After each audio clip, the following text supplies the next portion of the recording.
Hi everybody, आज हम the limitation act 1908 का सेक्शन 18 पढ़ेंगे। फ्रेंड्स, लिमिटेशन एक्ट का सेक्शन 18 बहुत इंपॉर्टेंट सेक्शन है। इस वीडियो में मैं इफेक्ट ऑफ फ्रॉड को एक्सप्लेन करूंगी, सो वीडियो को पूरा देखिएगा, तभी आपको इसका कॉन्सेप्ट समझ में आएगा। चलें अब सेक्शन 18 को पढ़ना स्टार्ट करते हैं। सेक्शन 18 की हेडिंग है इफेक्ट ऑफ फ्रॉड। मतलब ये कि अगर किसी बंदे के साथ फ्रॉड हो जाए और वो बंदा उस फ्रॉड की वजह से किसी सूट या एप्लीकेशन के लिए प्रेस्क्राइब लिमिटेशन पीरियड में अपना सूट या एप्लीकेशन फाइल ना कर सके तो क्या होगा। आगे सेक्शन 18 कहता है where any person having a right to institute a suit or make an application has. देखिए, इस लाइन से क्लियर हो रहा है कि इस सेक्शन के बेनिफिट्स सिर्फ प्लेंटिफ या एप्लीकेंट को मिलेंगे। आगे कहता है institute a suit or make an application, जिससे क्लियर है कि ये सेक्शन सिर्फ सूट्स और एप्लीकेशंस पर ही अप्लाई होगा, अपील्स पर अप्लाई नहीं होगा। आगे है by means of fraud being kept from the knowledge of such right or of the title on which it is founded. मतलब ये कि ऐसी सूरत हाल जहाँ किसी शख्स को सूट इंस्टीट्यूट करने या कोई एप्लीकेशन दायर करने का राइट हासिल था, लेकिन उसे फ्रॉड के ज़रिए उस राइट के बारे में या उस टाइटल के बारे में जानने नहीं दिया गया जिस पर वो बेस्ड था। नेक्स्ट है और where any document necessary to establish such right has been fraudulently concealed from him. यहाँ सेक्शन 18 एक और सिचुएशन के बारे में बात कर रहा है। यहाँ कहता है कि कोई ऐसी सूरत हाल जब प्लेंटिफ के पास अपने इस राइट को इस्टेब्लिश करने के लिए जिस डॉक्यूमेंट की ज़रूरत हो उसे फ्रॉडुलेंटली कंसील किया गया हो तो क्या होगा। अब हम सेक्शन के अगले हिस्से की तरफ चलते हैं जो हमें उन सूरतों में लिमिटेशन पीरियड के बारे में बता रहा है जिन्हें हम ऊपर पढ़ चुके हैं। वो कहता है the time limited for instituting a suit or making an application clause A against the person guilty of the fraud or accessory thereto or clause B against any person claiming through him.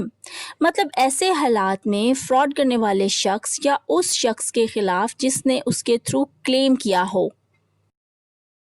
आगे shall be computed from the time when the fraud first became known to the person injuriously affected thereby, or in the case of the concealed document when he first had the means of producing it or compelling its production। मतलब ये कि ऐसे फ्रॉडियों के खिलाफ suit institute करने और application दायर करने के लिए लिमिटेशन पीरियड उस वक़्त से कंप्यूट किया जाएगा जब फ्रॉड से मुतासिर होने वाले शख्स को पहली बार उस फ्रॉड के बारे में पता चलेगा, या कंसील्ड डॉक्यूमेंट्स की सूरत में जब पहली बार ही had the means of producing it या उसकी प्रोडक्शन के लिए कंपेल करे। यहाँ आप सोच रहे होंगे कि मैंने सेक्शन 18 की क्लॉज बी को कंप्लीट क्यों नहीं किया। अभी बताती हूँ।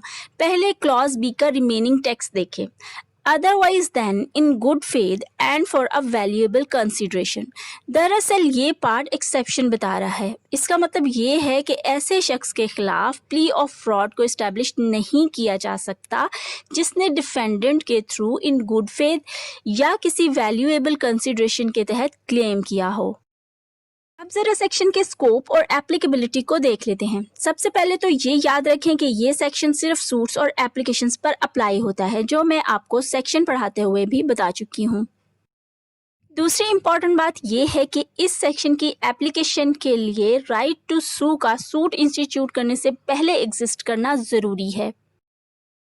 तीसरी बात, ये सेक्शन इस प्रिंसिपल पर बेस करता है कि जहां किसी पार्टी को फ्रॉड की बुनियाद पर रेमेडी मिली हो तो धोखा खाने वाली पार्टी का राइट लिमिटेशन पीरियड के गुजर जाने के बाद इफेक्ट नहीं होगा।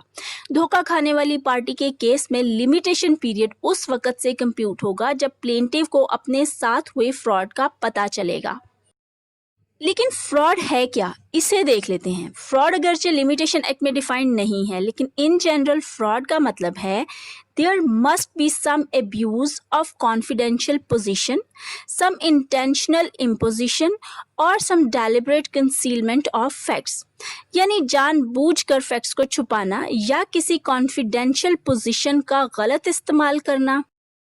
यहाँ ये भी याद रखें कि फ्रॉड के लिए ज़रूरी है कि इसमें धोखाधड़ी का एलिमेंट ज़रूर होना चाहिए। एक और चीज़, फ्रॉड को एक्चुअल और एक्टिव होना चाहिए।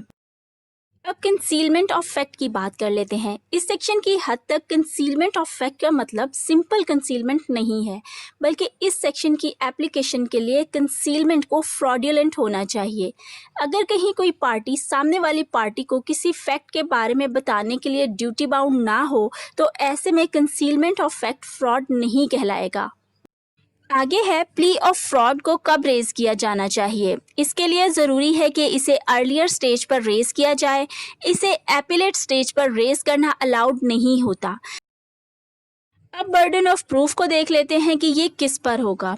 सेक्शन 18 की हद तक शुरू में बर्डन ऑफ प्रूफ प्लेंटिफ पर होगा कि वो स्टैब्लिश करे कि उसके साथ फ्रॉड हुआ है। लेकिन जब एक बार फ्रॉड स्टैब्लिश हो जाएगा तो बर्डन ऑफ प्रूफ फ्रॉड करने वाले पर शिफ्ट हो जाएगा। अब देख लेते हैं कि सेक्शन 18 के तहत अफेक्टेड पार्टी के लिए लिमिटेशन पीरियड स्टार्ट कब से होगा। जैसे कि मैं आपको सेक्शन एक्सप्लेन करते हुए भी बता चुकी हूँ कि फ्रॉड की सूरत में अफेक्टेड पार्टी के लिए लिमिटेशन पीरियड उस डेट से शुरू होगा जिस दिन उसे पता चलेगा, ना कि उस दिन से जिस दिन फ्रॉड हुआ होगा। उम्मीद करती हूँ आपको लिमिटेशन एक्ट के सेक्शन 18 की समझ आ गई होगी। अगर कोई पॉइंट समझ में ना आया हो तो आप कमेंट्स में पूछ सकते हैं। और अगर आपको लिमिटेशन एक्ट के सेक्शन 18 से पहले का कोई सा भी सेक्शन समझना हो तो आप इस वीडियो के डिस्क्रिप्शन में मौजूद लिंक्स या वीडियो के ऊपर राइट साइड में मौजूद आई के बटन पर क्लिक करके लिमिटेशन एक्ट के और सेक्शन पर वीडियोस देख सकते हैं। इसी के साथ मुझे दें इजाज़त, फिर मुलाकात होगी नेक्स्ट सेक्शन के साथ। तब तक के लिए गुड बाय।